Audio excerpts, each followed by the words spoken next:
Hi, thank you for coming today. You- Can you introduce yourself and tell us a little bit about yourself? I am Carol Alexander Coutts. I grew up in Richmond, Indiana, and my first husband was in the Air Force for 8 years. So we traveled all over the country and ended up in Wisconsin because we had also traveled to 49 states and we realized that we liked Wisconsin best. And so we came up here having worked and lived on the North Shore of Chicago for 35 years. We retired and came up here to live after discovering Cedarburg as an amazing, amazing little village and town.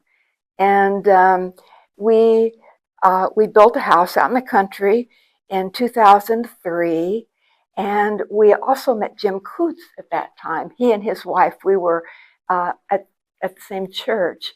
My husband died in March of 2006, and Jim's wife died in August of 2006. So that's how we got together. And it's just been it's been an amazing. I'm just so blessed to have come to Cedarburg. It's my home now, and I enjoy all the volunteering that I do because I get to meet a lot of folks, and I just can't even tell you how much I am happy about being here. All right, our first question is going to be, what does Cedarburg mean to you? Um, Cedarburg means to me kind of a new life because I have lived so many places, and all my family, everyone in both sides of my family grew up on farms except for me, and I was glad to get away from the hustle and bustle of the big cities and come to a place where real people live. And it's just been a wonderful, wonderful experience, and I'm very happy and proud to be a part of Cedarburg. All right. Can you explain your husband Jim's process in creating the Greater Cedarburg Foundation? Yes, he he lived in Cedarburg for 29 years prior to becoming mayor. So he was a history teacher at Homestead High School for 29 years, and at the same time, he kind of got involved in some basic low-level politics right away. And as the years progressed, he progressed in his political aspirations, I guess you'd call it. And in 1999, he ran for mayor, and he was mayor of Cedarburg from 1999 to 2003. And when he became mayor, or maybe even before, he felt that all of the businesses and a lot of individuals were being tapped for funding for various projects, like not-for-profit organizations. If somebody came up with a great idea or wanted to, projects that they had, and he didn't really think that was right. He thought that it would help if there was a community foundation, and a lot of the funding could come directly from the community foundation rather than having to go to these individuals every time. Not that the individuals aren't still contributing to the foundation, but at least it wasn't a regular event. So in 1999, he decided to just kind of evaluate how good it would be to have a foundation in our town.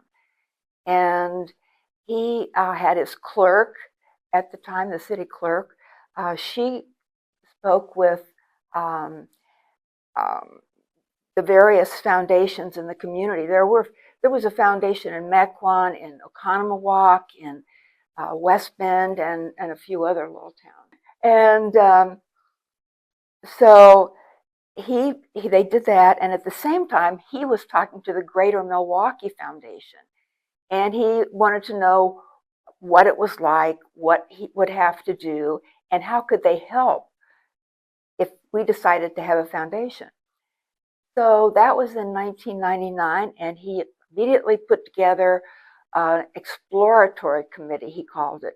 There were supposedly 35 individuals, I believe, and those individuals got together and discussed the pros and cons of having a foundation, whether or not they thought that it was a good idea and would be good for the community. And they decided that it was a good idea. So then he put together well, at that committee, he decided that they were going to be needing a steering committee of the individuals who were most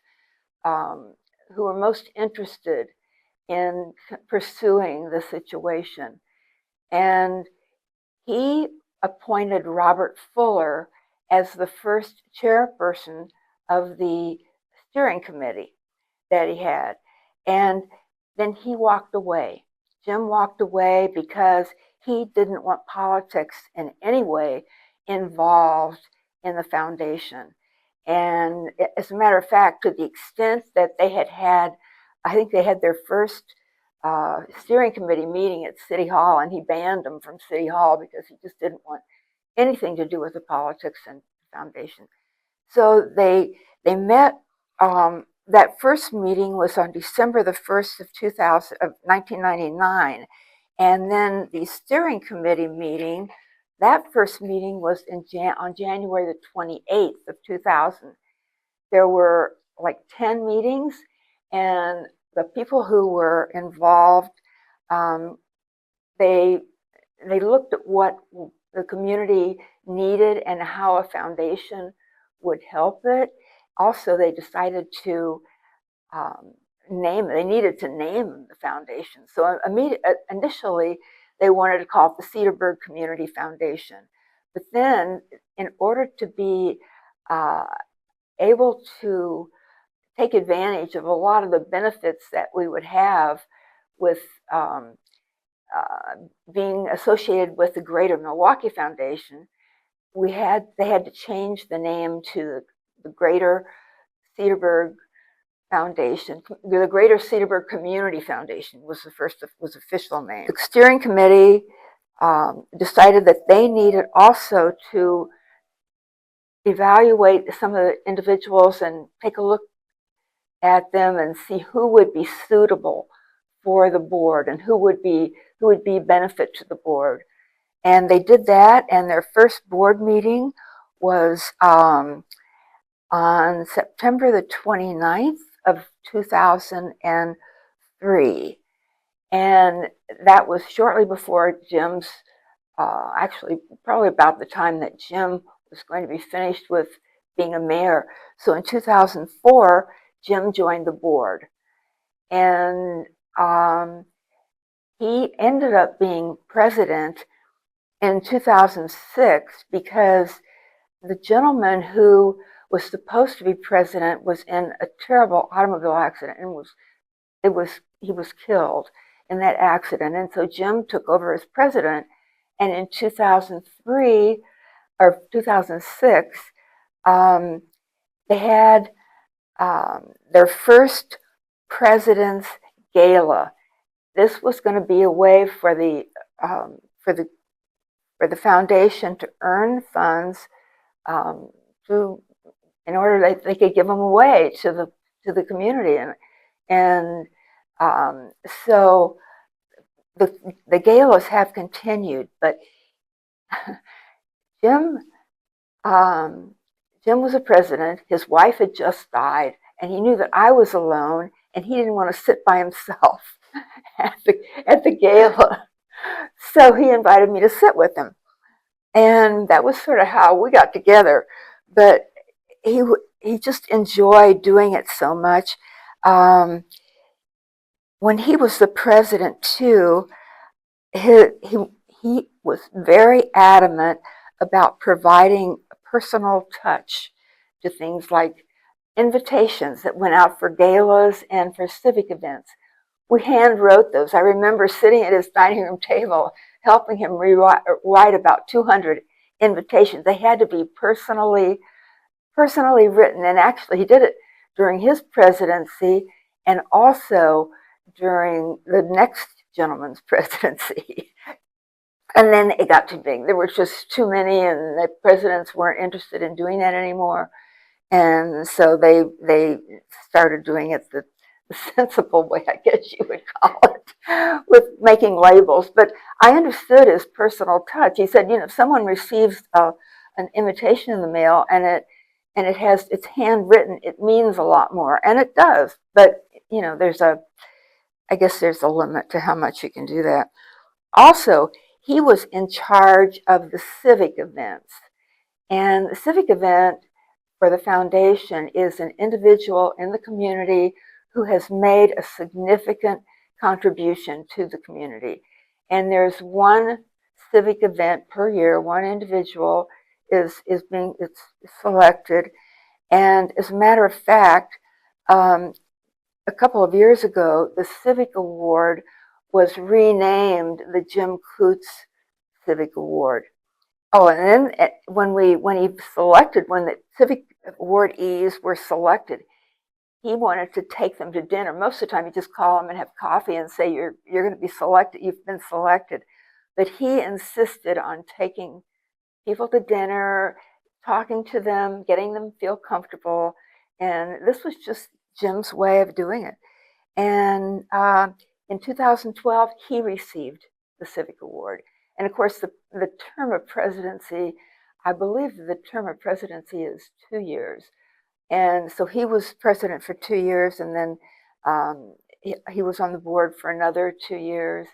And then he was continued to be very active. He remained chairman. Well, I guess he didn't remain chairman, but he remained a very important part of the civic event for many years, and he was always extremely active in the community, and as well as many other things. I was watching when he received the Civic Award, I was watching the event on a DVD that I had a few days ago, and Peggy Edquist had been the one who had interviewed him, and she was the one who announced him, and she said he had 3 pages of single-spaced things that he had done, organizations that he'd been associated with, or just basically activities that he had participated in. So that was pretty much the history of Jim Coutts and the foundation. Perfect. Thank you so much. Now, we've realized that Jim's very involved, as you stated. How do you personally view the GCF? Well, I learned about it in about 2004, 2005. John Armbruster was one of the first members of the board, and we became friends with John when we moved to Cedarburg.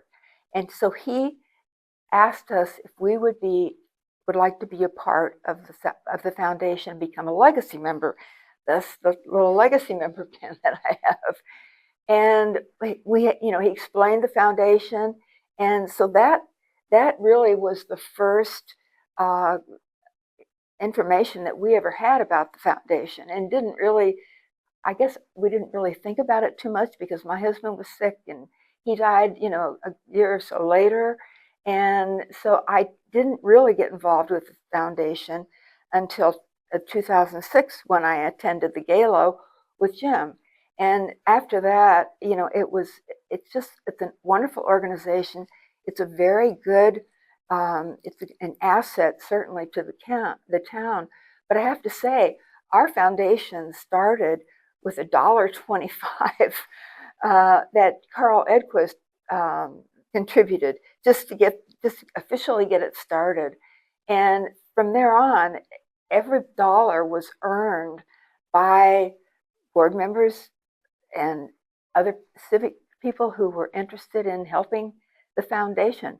And a lot of the foundation in West Bend, I think they had several $1 million that they started out with. And I know I come from Indiana, and the foundations there, Eli Lilly, the pharmaceutical company, contributed $1 million to every community foundation in Indiana. So we were starting from $1.25, and it's grown substantially since then. And it's a wonderful way for a community foundation to help the community and individuals, not-for-profits, when folks come up with projects. For example, when I was the president of the Rotary Club in 2015, we celebrated our 50th anniversary of the forming of that club. And one of the things that we wanted to do to make a difference in the community was to do the band shell. The old band shell was kind of falling apart. So we decided that that was going to be our project. And the foundation contributed, I believe they contributed $25,000 to help build a band shell. But they've done so many things, and I'm just so proud to be a part of that organization. And I was glad that I was like we were one of the first 30 couples to be members of the Legacy Society, and now it's expanded, tenfold. So it's just, I'm just very happy to have that organization in our community. I'm glad. So now, last year, you received Volunteer of the Year award by being an active part. You volunteered at the Rotary Club, the Rivoli Theater, Cedarburg Visitor Center, and so much more. Can you describe what made you want to be so involved in the community? Oh, that's very easy. When Don and I moved to Cedarburg, we had no children in school. We had no jobs because we were retired. So the only people we were meeting were people who were at church. And although that's a great place to meet people, that should not be the only ones you meet. So we started volunteering. The first year that we were living in Cedarburg, between the two of us, we had 27 different volunteer things that we did. Just all over the place. That was the way we were meeting people, and we figured, well, we'll just try all these things and see what we want to stick with and see what we don't want to stick with. And so it's just continued. And by the time I received that award last year, and Maggie Dobson had asked me to put together a list of all my volunteer activities, there were like well over 40 things that I've done since I've been here. So now I spend a lot of time at the History Museum. That's one of my favorite volunteer things that I've ever done, because you meet so many people from all over the world. Believe it or not, people from Ireland and Scotland and a lot of other places come to Cedarburg, and most of them are here because they're visiting relatives or friends. But a few weeks ago, I had a family from Costa Rica come in, and I said, how did you happen to come to Cedarburg? Well, it seems that they were staying in Chicago, and they just kind of sought it out. I guess they were looking for things to do in the area, and they came to Cedarburg. And of course, everybody loves Cedarburg that comes to it, and I'm a great salesperson for it. I'm very, very involved with Rotary. Rotary is that's another amazing organization.